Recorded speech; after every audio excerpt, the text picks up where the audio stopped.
वजीराबाद के अवाम सिलेक्टर्स नू कहना चाहते हैं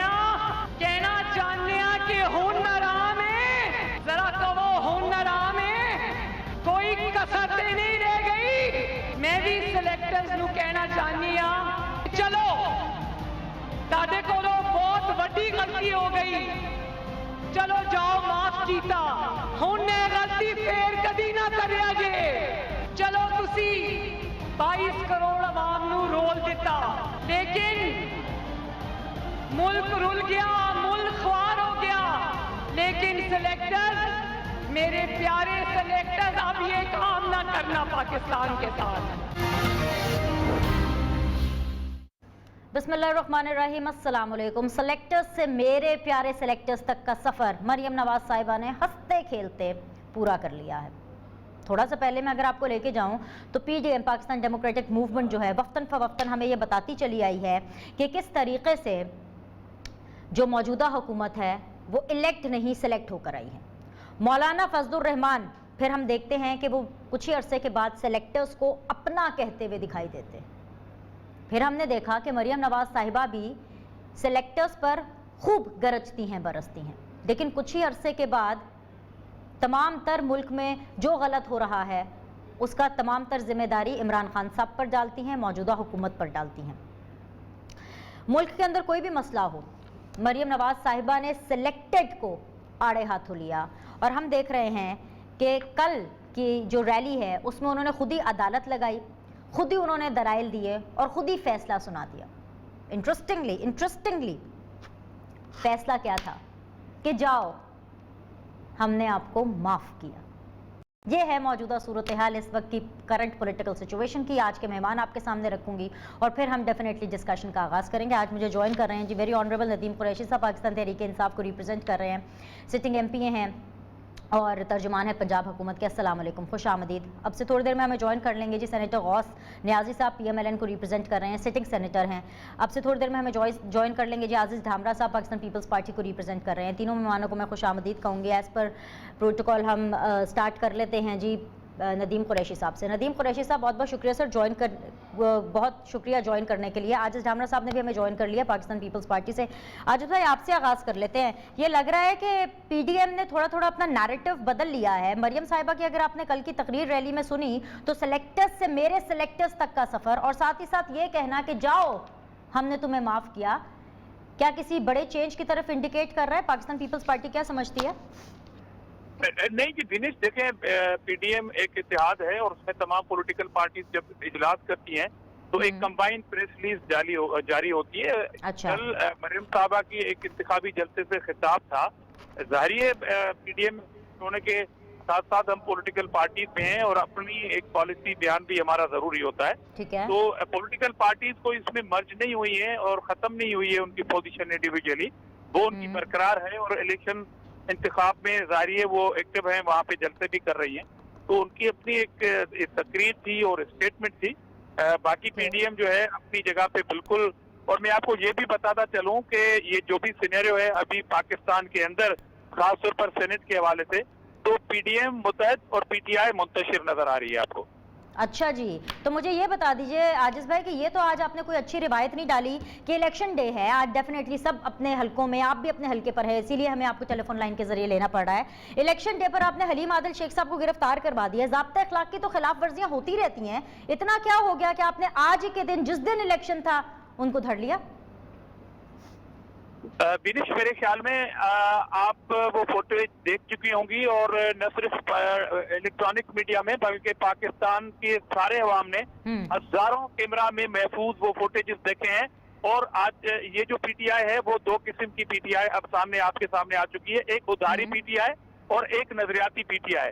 और अब सबसे ज्यादा जो परेशान है वो नजरियाती पीटीआई है और ये उधारी पीटीआई। अब देखिए सिंध में अपोजिशन लीडर का एक ओहदा नजरियाती पीटीआई के पास था, अब वो चला गया है उधारी पीटीआई के पास।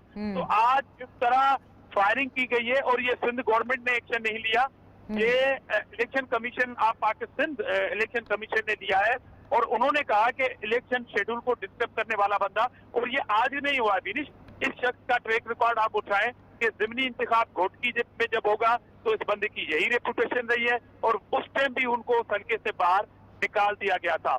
ये उमरकोट जाते हैं, इसी ट्रैक रिकॉर्ड पे काम चलता है इनका। और अभी जो रिसेंटली एक कार्रवाई हुई थी कि आपने एक पर्पज के लिए जमीन ली और दूसरे पर्पज के लिए इस्तेमाल की, वहां पर जब सरकारी अफसरान आए उनको धमकियां दी और धमकियों के बाद उन्होंने कहा मेरे पास स्टे है, एक हफ्ता गुजर गया, स्टे नहीं आ रहा है। और वो जो मजार केस था, इन्होंने कहा कि मैं अदालत में जाऊंगा, घसीटूंगा, और वहां पर पुलिस थानों में जाके किस तरह बात की थी। मैं तो हैरत है कि पीटीआई को इस तरह, या तो कहें कि ये हमारी पार्टी पॉलिसी है कि हम बंदूक बंदार लोगों को लेके, वो जो कराची में एक एमक्यूएम की सियासत होती थी, अब पीटीआई भी उसी रास्ते पे चलेगी। या तो ये पॉलिसी बयान जारी कर दे। दूसरी बात, अगर आप ये कह रही है कि आपने ये क्या किया, तो हमने नहीं किया। इलेक्शन कमीशन से आप पूछें कि उन्होंने ये क्यों किया। चलिए जी, बने रहिएगा मेरे साथ, वापस आते हैं, बहुत से अहम इश्यूज पर आपसे गुफ्तगू के सिलसिले को जारी रखेंगे। नदीम कुरैशी साहब गवर्नमेंट के जो रिप्रेजेंटेटिव है उनके पास जाते हैं, सिटिंग एमपी है, तर्जुमान है। बहुत बहुत शुक्रिया नदीम साहब ज्वाइन करने के लिए। अगर आपको मेरी आवाज आ रही है जरा बताइएगा, आवाज आ रही है? सवाल रखो सर, फिर आपको आवाज आती भी नहीं है ना बीच में, पहले बता दें। चलें, बहुत अच्छी बात है, बहुत अच्छी बात है। लग रहा है नदीम कुरैशी साहब के ऑपोजिशन की ना अब दाल गलना शुरू हो गई है, और पाकिस्तान की सियासत की जो दाल है ना वो बड़ी यूनिक है, बड़ी इंटरेस्टिंग भी है। एक टाइम पर एक ही के लिए गलती है, जो पहले आपके लिए गल रही थी, गलना क्या था, घुली हुई दाल थी पूरी, अब वो लग रहा है कि ऑपोजिशन के लिए गल रही है। तो आप पैनिक में तो नहीं है, परेशान तो नहीं हो रहे ना इस चीज से? बिस्मिल्लाह रहमान रहीम। चले, शुक्र है आपने बड़ी नॉर्मल गुफ्तगू की, किचन की, दाल की और इस सारे माहौल की। मैं आपको एक अर्ज कर दूं, पाकिस्तान तहरीक इंसाफ को अगर कोई परेशानी है वो पाकिस्तान की आवाम की बेहतरी के हवाले से है। अच्छा, सियासी तौर पे मार्च 3 मार्च ज्यादा दूर नहीं है, आप भी इधर हैं, मैं भी इधर हूं।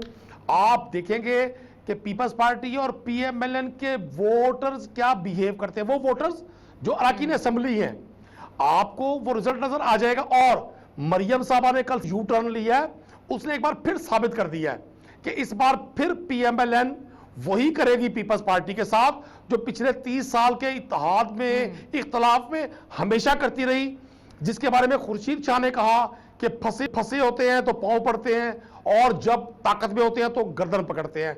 मैं समझता हूं आज एक आ गया पूरी पाकिस्तानी अवाम के लिए कि ये अशराफिया, इस मुल्क की पॉलिटिकल अशराफिया, वो लोग जिन्होंने हमेशा इक़्तिदार की राहदारियों में बड़े मजे किए, इनको जब भी तकलीफ हुई लफ्जी तौर पे आवाम की हुई, जब भी जिस्मानी तकलीफ हुई या रूहानी तकलीफ हुई, इन्होंने हमेशा पाकिस्तान के इदारों को धोखा दिया और बैरून मुल्क जाके पनाह ली।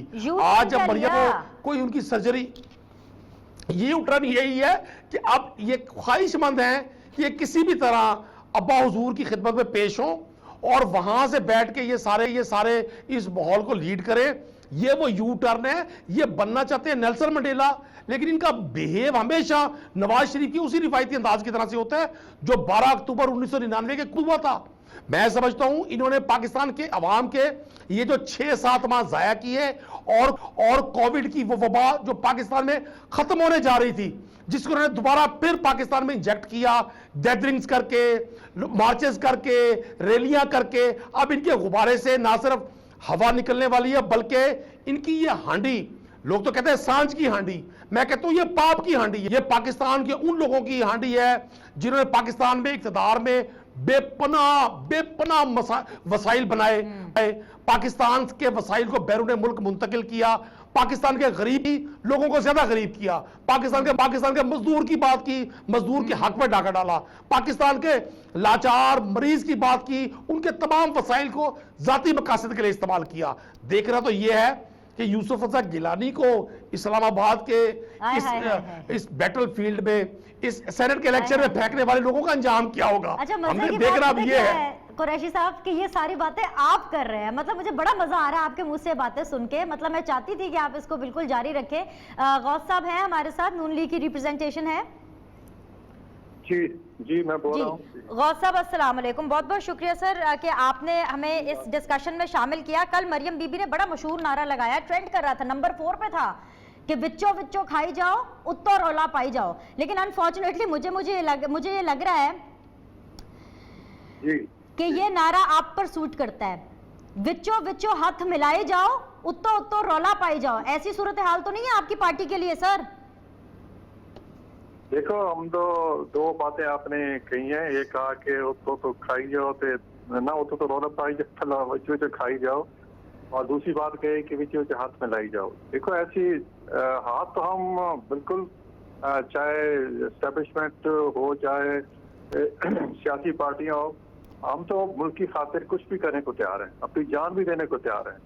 लेकिन ये जो है ना कि जी, जिस तरह ये कह रहे हैं कि जी विचो जो खाई जाओ तो रोला पाई जाओ, तो ये जो चीजें हैं, ये मेरे भाई बड़ी लंबी चौड़ी तकरीर कर रहे थे। करप्शन की अब दास्तान देखना है कि अभी तो चलो ये कुछ अर्सा हुआ, आटा माफिया, चीनी माफिया हो गया, पेट्रोल की इस तरह रेट, जिस तरह बिजली के रेट में इजाफा हुआ। और हाथ ये है कि अब कल मैं पावर ये जो है सेनेट का जो कमेटी है, स्टैंडिंग कमेटी, उसका मेंबर हूँ। और वहाँ मतलब अल्लाह को कह रहे थे, इनकी जो सेक्रेटरी की बिजली डिवीजन, जो पावर डिवीजन कहते हैं, पहले वहाँ पे इकट्ठा था, अलग कर दिया है। तो वो मान रहे थे कि जी सारी रीडिंग जो होती है वो ग्रिड से होती है, और फिर जो उस हिसाब से तमाम लोगों में तकसीम कर दी जाती है। यानी कि चोर भी खुद कराते हैं, और फिर उसकी कीमत भी जो है आवाम से वसूल करते हैं। तो ये एक नया इन्होंने तरीका सोचा है कि चोर बाजारी करने का और डाका डालने का। तो मैं तो ये कहूँगा कि हम पाकिस्तान की बेहतरी के लिए हमने तो इनसे हुकूमत से भी कहा था कि हम आपके साथ आपको साथ दें पाकिस्तान की। नहीं, पाकिस्तान की बेहतरी के लिए क्या आप हाथ मिला लेंगे सेलेक्टेड से, उन लोगों से जिनके बारे में आपकी पार्टी ने और आपके ताहयात कायद ने जो है वो बाहर से बैठ करके नाम ले करके जो है वो जलसों में और रैलीज में जो है खिताब किए हैं? क्या मतलब है इसका कि हम पाकिस्तान की खातिर, पाकिस्तान की बका के लिए कुछ भी कर लेंगे? मैं तो आपसे आपकी पॉलिसी स्टेटमेंट जा रही हूँ ना जी। मैं ये कहता हूँ कि जब पिछले साल, बल्कि वो तो 2 साल पहले, फरवरी 2019 में इंडियन एयरक्राफ्ट ने जो पाकिस्तान की फिजाई खिलाफवर्जी की, और फिर पाकिस्तान ने एक जहाज मार गिराया, और फिर उस अभिनंदन जो पायलट था उसको वापस किया, तो उस मौके पे भी चूंकि मुल्क की बका का मसला था, तो जब हमारे मुसल्लह अफवाज के सरबराह ने हमें बुलाया तो हम गए। लेकिन ये PTI की जो चीफ हैं, इमरान खान साहब, वज़ीर आज़म पाकिस्तान, ये तशरीफ नहीं लाए, लेकिन हम गए क्योंकि मुल्क का मसला था। जहाँ मुल्क का मसला होगा, हमारे अगर इदारों से कोई झगड़ा है, तो हम इस बात का है कि जी हम चाहते हैं कि सारे जो है आइन और कानून के दायरे के अंदर रहें। जो पाकिस्तान में 73 का आइन है, जिसने जिसको जो इख्तियारात दिए हैं वो इस्तेमाल करें, और उससे कोई किसी की इदारत में मुदाखलत ना करे। हम इस पॉलिसी में हमारा इख्तिलाफ है। हमने तो यहाँ तक कहा था कि जी कोई इदारा समझता है कि जी हम जो है हमारे को इस मौजूदा जो हमारे इख्तियारात दिए गए हैं, इनको डिलीवर करने में कोई प्रॉब्लम पेश आ रही, तो हम आइन में तब्दील करने को तैयार हैं। लेकिन उसके लिए तलाक होना चाहिए, उसके लिए भी हम तैयार हैं। हम किसी के खिलाफ नहीं। इलेक्शन नए हो रहे हैं, चाहे वो सेनेट के इलेक्शंस की बात करें, चाहे बाय इलेक्शंस की बात करें, लेकिन हरबे पुराने हैं। इस पर हम बिल्कुल बात करेंगे। एक छोटा सा वक्फा लेते हैं, ब्रेक के बाद वापस आएंगे। तीनों पैनलिस्ट हमारे साथ बने रहेंगे। Will be back in a bit. Break के बाद जो आप लोग को खुशामदीद कहते हैं। आजिज डामरा साहब पाकिस्तान पीपल्स पार्टी से, सेनेटर गौस नियाजी साहब PMLN से, नदीम कुरैशी साहब पाकिस्तान तहरीक इंसाफ से मेरे साथ बने हुए हैं। नदीम कुरैशी साहब, इलेक्शन तो नए हो रहे हैं, लेकिन हरबे तरीके वही पुराने हैं। कहाँ से शुरू करूँ? आपको यानी 75 का हल्का तो पता ही होगा ना, डस्का का। वहाँ पर फुल फ्लेज इलेक्शन कैंपेनिंग चल रही है, सियालकोट में फुल फ्लेज इलेक्शन कैंपेनिंग चल रही है। लेकिन अगर मैं डस्का की बात करूँ तो एक तरफ पाकिस्तान तहरीक इंसाफ के उम्मीदवार हैं जिनको खुली छूट है। मतलब क्या बताऊं उनके बारे में, जिस तरीके से फायरिंग की जा रही है उनके जलसों में बिना किसी रोक टोक के, वो भी आप देख सकते हैं। आर्मी चीफ के बैनर्स लगाए गए हैं उनकी तशहीर के साथ, कि एज इफ के जैसे आर्मी चीफ साहब जो हैं वो उनको बैक कर रहे हैं, वो बैनर्स लगाए गए हैं, उसके ऊपर किसी किस्म की कोई रोक टोक नहीं है। और दूसरी तरफ वो जो लीगी उम्मीदवार हैं उनको पुलिस ने बीच में ही रोक लिया, दोहरा मयार दिखाते हुए कि भाई हम आपकी गाड़ी की तलाशी लेना चाहते हैं, जस्ट बिकॉज को उनको शक है कि उस गाड़ी में असला हो सकता है। एग्जैक्टली क्या सिचुएशन है मैं आपको दिखा देती हूँ, जस्ट इन केस कि आपने मिस की हो वहां की जो कैंपेनिंग चल रही है। NA 75 की जरा कैंपेनिंग के मनाजर दिखाइएगा, और फिर उसके बाद मैं कुरैशी साहब से। जी कुरैशी साहब, मेरी हुकूमत मेरी मर्जी, माना आपकी हुकूमत है, लेकिन इतना दोहरा मयार आपने देख ही लिया ना क्या हो रहा है वहां पे। देखिए, मैं आपको एक अर्ज करूं, कानून सबके लिए बराबर है। मैं तो किसी भी ऐसी चीज के हवाले से जो, अच्छा देखिए, हमने देखना यह है कि क्या ये गवर्नमेंट इसको सपोर्ट कर रही है, ऐसा कतई नहीं है। पहली बात तो ये है कि किसी भी वीडियो क्लिप के बारे में ये कंफर्म करना ये आया पीटीआई के उस कैंडिडेट के जलसे के हवाले से, हमारे पास इसका कोई सबूत नहीं है। दूसरी बात ये है, हमारे आपने पास देखा हमारे पास नहीं कि कुरैशी हमने साहब, हमारे इलेक्शन पास कमीशन के सबूत है, तमाम हमारे पास सबूत है, इसीलिए मैंने बड़े देखिए ना, मैं वसूख तरीके से चलाया और मैं इसको ऑन भी कर रही हूँ। जरा पोस्टर भी चला दीजिएगा काशिफ साहब इनकी तसल्ली के लिए। जी जी बोलिए बोलिए। देखिए मैं आपके अर्ज करूं, आपने देखा कि जब अता तारड़ साहब वहां जलसे में गए हैं और वो जो आबिद रजा साहब थे उनके साथ मुसल्ला गनमैन मौजूद थे, पुलिस ने रोका, अता तारड़ साहब ने वही ड्रामा पेंट किया जो वो हमेशा करते हैं। और इनके बहुत सारे मामला मैं समझता हूं पाकिस्तान में इस वक्त जितनी एक्टिंग हमारे पीएमएलएन के ये दोस्त कुछ दोस्त आजकल कर रहे हैं, इन्होंने माजी के हमारे हीरोज को, फिल्म स्टार्स को भी पीछे छोड़ दिया। अच्छा एक मिनट, मैं आपको एक बात बता दूं, जी जी आप पाकिस्तान मुकम्मल तरीके कीजिएगा। इंसाफ ने एक मिनट सर, आप बिल्कुल मुकम्मल कीजिएगा, आप ही के साथ हूं। मुझे ये बताएं कि आपको पता है कि NA-75 में क्या चल रहा है? आपके पास कोई रिपोर्ट्स हैं कि जो मैंने ही दिखाया आप उसी के ऊपर बेस कर रहे हैं? यू नो कि वहां पर क्या हो रहा है? आप क्या बिल्कुल तसल्ली से और बावसूख तरीके से अथॉरिटी से कह सकते हैं कि आपके जो वहां पर कैंडिडेट है पाकिस्तान तरीके इंसाफ के, वो किसी किस्म की इलेक्शन कमीशन के कवानीन की धज्जियां नहीं उड़ा रहे? देखिए मैं आपको एक अर्ज कर दूं, हम एक ऐसे सोशल सेटअप में जिंदा है पूरे मुआशरे में। हमारे यहाँ जब किसी किस्म की गैदरिंग होती है, अब सुने तो सही ना, अब आप मेरी बात नहीं सुनती, आपकी मुस्कुराहट इस बात का पेश खेमा है कि आपको मेरी बात की सच्चाई का अंदाजा हो गया। मैं एक तो आपको अर्ज कर दूं कि आर्मी चीफ के बैनर्स के हवाले से पाकिस्तानी कौम के सेंटीमेंट्स हमेशा पाकिस्तानी अफवाज के साथ रहे हैं। पाकिस्तान तहरीक इंसाफ कभी भी इन चीजों के हवाले से ना इमोशनल हुई है, ना अपने किसी वर्कर को इस तरह की हिदायत दी है। लोग अपने आर्मी चीफ से हमेशा प्यार करते हैं, हर दौर में प्यार करते हैं। किसी भी फेस को उठा के देख ले, कोई भी गवर्नमेंट हो, लोग रक्षों के पीछे, लोग ट्रकों के पीछे, लोग सीनों पे ये पोस्टर्स लगाकर इस तरीके से आर्मी चीफ की तस्वीर को इस्तेमाल करना, ये तासुर देना कि वो आपकी पार्टी को सपोर्ट करे, ये ठीक है? ये अपने आप में एक जुर्म है, ये अपने आप में क्राइम है। सर मंगल से मैं इस खबर को फॉलो कर रही हूँ, आज भी आप मुझसे वही बात कर रहे हैं, ना जो कैंडिडेट है वो डिस्क्वालीफाई हुआ, ना पार्टी ने इंटरनली कोई एक्शन लिया, कोई एक्शन लिया ही नहीं गया। कतन ऐसा नहीं है, उस कैंडिडेट ने इस तरह की कोई कंपेन नहीं की है। मैं आपको फिर दोहरा रहा हूं, लोगों की पर्सनल अटैचमेंट होती है। मैं कैंडिडेट हूं, मेरी सुने ना, आपने सारे इलेक्शन कवर्स किए, आप बहुत सीनियर हैं। आप जब इलेक्शन कैंपेन में जाते हैं किसी ऐसी जगह पर जहां मेजबान ने अपनी को अरेंजमेंट की हुई हो, वहां पॉसिबल नहीं होता उसे कहा जाए कि जी ये बैनर उतार दिया जाए। ये पीएमएलएन के लोग भी लगा सकते हैं, इस पर कोई एतराज नहीं है, लेकिन बाकायदा किसी जमात की तरफ से इस तरह की कंपेन ना कभी हुई है पाकिस्तान तरीके इंसाफ की तरफ से, ना माजी में हुई है ना आइंदा होगी। जहां तक बात है इलेक्शन कमीशन आजाद है। इलेक्शन के अभी देखें आप कि सिंध में क्या हुआ कि हलीम आदिल शेख अपोजिशन लीडर हैं। आज से 2 रोज पहले अता तारड़ साहब खुद पुलिस की गाड़ी में बैठे, मीडिया ने आसमान सर पे उठा लिया, एक तूफान था जैसे जी अता तारड़ साहब को सर वीडियो देखिए सर क्या वो खुद बैठे थे? नहीं, उनको धक्का देकर बिठाया गया। वो अलग बात है कि उनको 5-10 मिनट के बाद फौरन छोड़ दिया गया। आप देखिए सर ना आप अपने पोस्टर्स मान रहे हैं, आप बार बार नून लीगी कैम के ऊपर अपना कमेंट करना चाह रहे हैं, ना आप अपने पोस्टर्स मान रहे हैं। आप कह रहे हैं ना ऐसी कोई बात हुई, मैं आपको कह रही हूँ सर ऐसी बात हुई है। मैं मंगल से इस चीज के ऊपर प्रोग्राम कर रही हूँ, फुटेज मैंने आपको भी दिखा दिया और मजीद आपको। सर गलती को गलती मान लिया करें, इससे कोई फर्क नहीं पड़ता। वैसे ही आपके लीडर कहते हैं कि यू टर्न तो अच्छे होते हैं, अगर आप अपनी गलती पे मान लेंगे तो यकीन जानिए आपकी पजीराई होगी। देखिए अगर कोई चीज प्लान्ड हो वहां गलती हो सकती है। जब मॉब पे किसी किस्म की कोई एक्टिविटी ऐसी हो जाए जिसके बारे में ये कंफर्मेशन ही ना हो कि हमने बतौर जमात वो की है, तो मैं कैसे उस गलती को ऑन करूं? मैं आपको कर्ज कर दूं, आप देखें कि सिंध में अपोजिशन लीडर हलीम आदिल शेख साहब को अरेस्ट किया गया उस वक्त जब पाकिस्तान तहरीक इंसाफ के वर्कर्स के साथ वहां ज्यादती की जा रही थी। वो लोगों की आफियत के लिए, लोगों की खैरियत मालूम करने के लिए वहां जाते हैं। क्या हम अपने वर्कर्स को बेदस्तोपा छोड़ दें?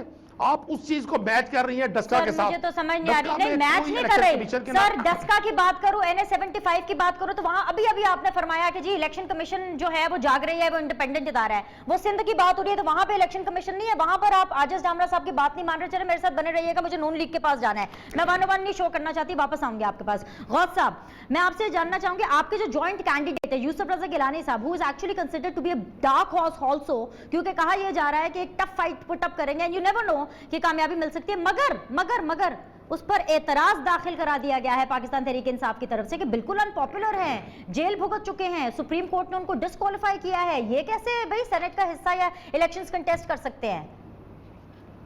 जी गौस साहब। तो वो जो पुलिस भी है उसने ये कहा है कि उन्होंने अपनी सजा तो नहीं की, लेकिन मेरे ख्याल में जो एक नॉमिनेशन पेपर है उसमें एक कॉलम है कि 6 महीने पहले अगर कोई 6 महीने के अंदर कोई आपको सजा हुई है या तैयार हुई है तो उसका वो आप इंतजार करें। उसको तो 2-3 साल हो गए, तो उसमें तो कोई इतराज हो सकता, और ये कैसे हो सकता है कि ये नॉमिनेशन होने एक कॉलम होता है। अब यूसुफ रज़ा किलानी जैसे बंदे वो खुद वकील भी हैं और दूसरे जो कैसे गलती कर सकते हैं, तो ये एक बात का इश्यू बनाना इनकी फितरत है। और ये इसी बात को असल में हमको पता है कि जो अपने मेंबरान जो है टीवी पे आके कह चुके हैं कि हम पीटीआई को वोट नहीं देंगे।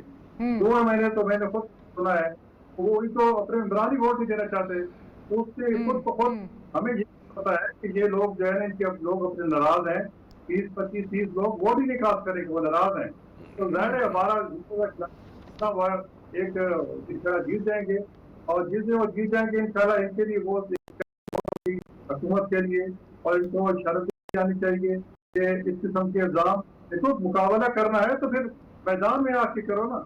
ये क्या होगा कि जी उससे कभी किसी कागजात पे तराज लगा दी, किसी हुकूमत लगा दी, किसी झूठ लगा दिया। जहाँ तक उतरे कहीं देर से कहा करो फैसल वादा का, और क्यों नहीं कर रहे हैं? अगर आप सत्ते थे और फैसल वादा किससे फिर रहे थे, जिसको सुप्रीम कोर्ट ने 10,000 इलेक्शन कमीशन ने 10,000 जुर्माना भी किया है, उसमें क्यों कराए? उन्हें भी कराई दरखास्त उसके खिलाफ जमा। फैसल वाडा साहब के साथ और सब डट गए हैं खान साहब, वो कह रहे हैं मेरी पार्टी मेरी मर्जी, मैं टिकट ही फैसल वाडा साहब को देना, मैं बात करती हूँ उसके ऊपर, मुझे पीपल्स पार्टी को शामिल करने दें। एक ब्रेक ले लेते हैं, ब्रेक के बाद वापस आएंगे, पीपल्स पार्टी का मौक़िफ़ भी लेंगे एंड ऑफ कोर्स डिस्कशन को समेटने की आज के दिन के लिए कोशिश करेंगे। Will be back in a bit.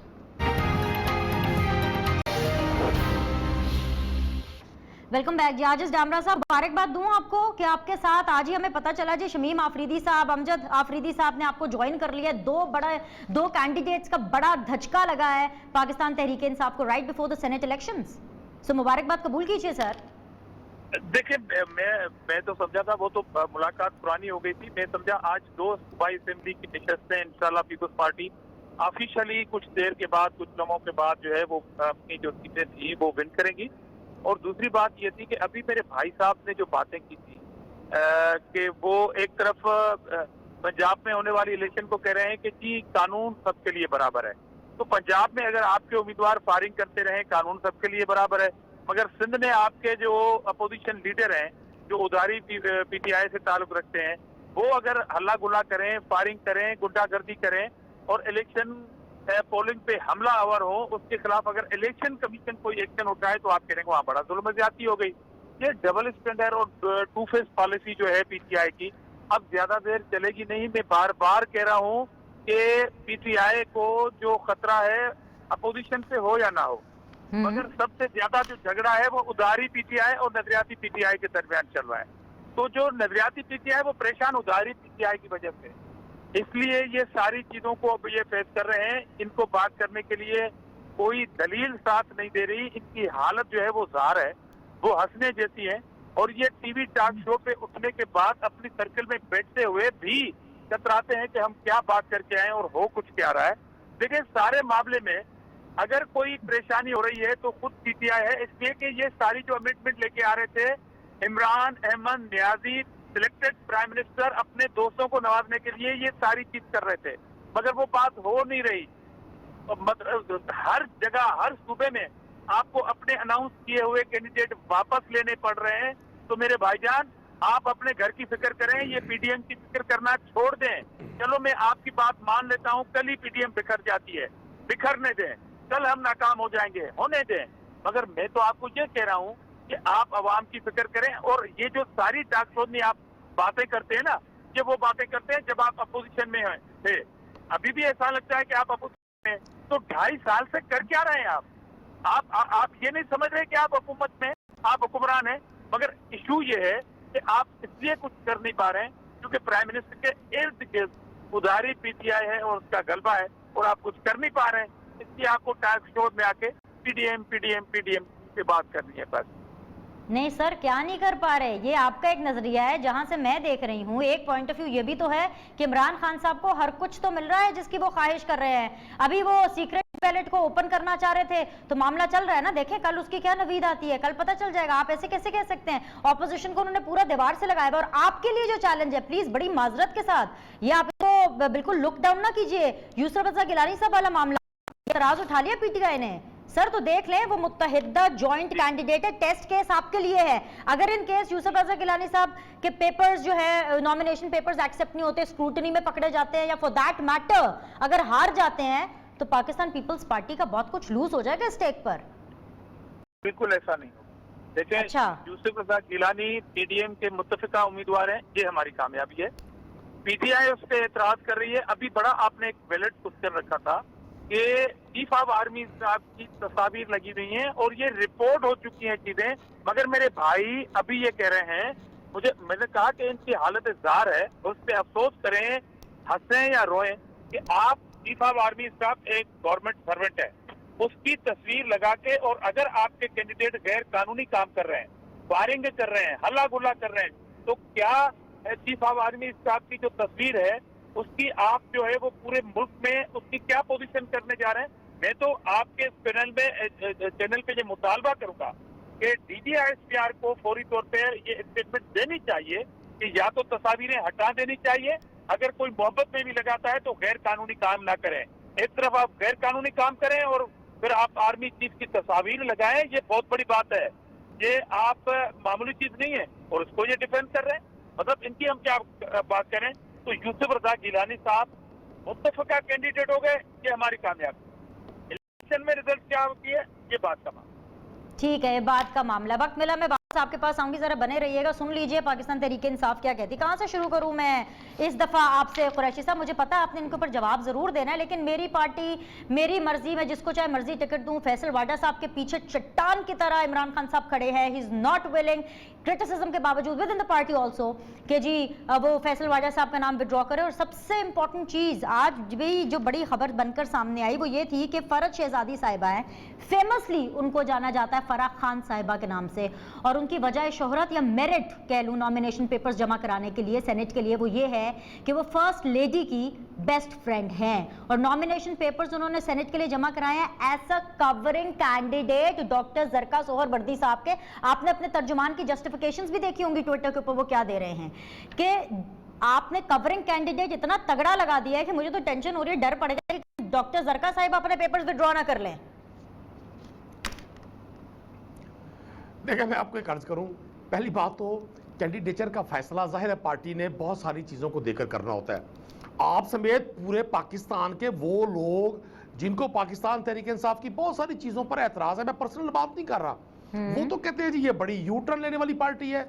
अब जब इमरान खान साहब सीसा पलाई दीवार की तरह से खड़े होते हैं अपने दोस्तों के साथ, उसमें सरदार उस्मान बुज़दार हो, फैसल वाडा साहब हो, आपका मौक़िफ़ चेंज हो जाता है। देखिए, मैं आपको अर्ज करूँ, मैं सिर्फ आपको से एक क्वेश्चन करूंगा। इस वक्त पाकिस्तान में इंप्रेशन की पॉलिटिक्स हो रही है। पहले इंप्रेशन ये दिया गया जब पीडीएम बनी कि जी ये बड़ी एंटी एस्टेब्लिशमेंट जनाब कोई गैदरिंग है और ये पाकिस्तान को बड़ी को डेमोक्रेटिक जीत की तरफ लेकर जा रहे हैं। वो इंप्रेशन मिस हो गया, अवाम ने पजीराई ना दी। फिर इंप्रेशन दिया गया कि हुकूमत से मुकाबला नहीं है, बड़े लफ्ज लिए जाते रहे, सिलेक्टर से मुकाबला है। आपको भी पता है, मुझे भी पता है इनका मुखातिब कौन था। फिर आज एक नई स्ट्रेटजी आ गई, सिलेक्टर्स तुम्हें माफ किया, चूंकि इन्होंने देखा कि अवाम ने इनके किसी इंप्रेशन को पजीराई नहीं दी। अब ये आखिरी था कि ये इंप्रेशन दिया जाए कि जी हमारे मामला सेटल्ड हो गए हैं।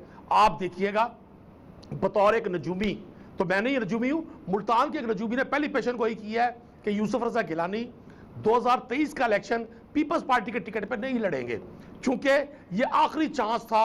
उनको यहां फेंका गया इस्लामाबाद। मैं उनका ज़ाती तौर पर बड़ा एहतराम करता हूं, मेरे शहर से है। उनको दानिस्ता इस मैदान जंग में उतारा गया ताकि जो PMLN के साथ उनकी बढ़ती हुई कुर्बतें हैं उनको रोका जाए और उनको कहा जाए कि देखें जी आपको PMLN ने वोट नहीं किया। आप आगे बात पाकिस्तान तहरीक इंसाफ की, देखें हमें जो मर्जी ये लफ्ज इस्तेमाल करें, किस तरह चबा चबा के आज इस धामरा साहब कहते हैं इमरान अहमद खान न्याजी। और भाई, इमरान अहमद खान न्याजी का नाम इमरान अहमद खान न्याजी है। इमरान अहमद खान नियाजी ने अपनी सियासत के लिए किसी जाली उसमें वसीयतनामे पर पॉलिटिक्स नहीं की, अपनी बिरादरी, अपना कौम और अपना कबीला चेंज नहीं किया। लोगों ने तो यहाँ हिस्ट्री में, मैं पॉलिटिकल वर्कर हूं, मैंने साउथ एशिया की हिस्ट्री में कहीं नहीं देखा बिरादरी सिस्टम में कि सर आप पॉलिटिकल वर्कर हैं, इसीलिए मैंने आपसे फैसल बाडा साहब का और फराह खान साहिबा का सवाल किया कि एक पॉलिटिकल वर्कर पाकिस्तान तहरीके इंसाफ का जो ग्रास रूट पॉलिटिक्स से ऊपर आता है वो क्या सोचता है जब आपका लीडर, आपका कप्तान, हमारा प्राइम मिनिस्टर, पार्टी का जो चेयरमैन है वो फैसल बाडा साहब के पीछे खड़े हों और फराह खान को जो है टिकट अलॉट किया जाए ऑन दिस मेरिट कि वो उनके जाती ताल्लुकात हैं, वो बेस्ट फ्रेंड है फर्स्ट लेडी की, दैट्स इट। इसीलिए तो सर मैं आपसे पूछ रही हूं।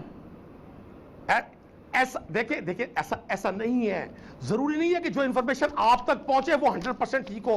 फराह खान की कंट्रीब्यूशन है पाकिस्तान तहरीक इंसाफ के लिए। क्या फैसल बाडा ने वो तमाम तकालीफ बर्दाश्त की हैं, लंदन से लेके और पाकिस्तान तक, कराची से लेके इस्लामाबाद तक, जो उनका मामला भी चल रहा है। फराह खान की जल्दी से कंट्रीब्यूशन बता दीजिए, 1 मिनट रह गया मेरे पास, जल्दी कर दें।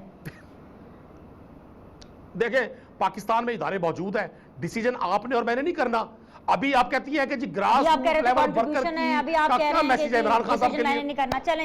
चलें जी, प्रोग्राम का वक्त खत्म हो गया। जवाब पता नहीं आप लोगों को मिला कि नहीं मिला, मुझे तो समझ आ गई है कि मेरी पार्टी मेरी मर्जी, जब तक मेरी पार्टी है मेरी मर्जी होगी, मैं जिसको चाहे मर्जी टिकट दूं। यही पाकिस्तान के अंदर सियासत का दस्तूर रहा है और लग रहा है कि नए इलेक्शन से भी यही रहने वाला। आप लोगों से मैं कल मुलाकात करूंगी, फीडबैक का इंतजार रहेगा। आज के लिए मेहमानों का शुक्रिया।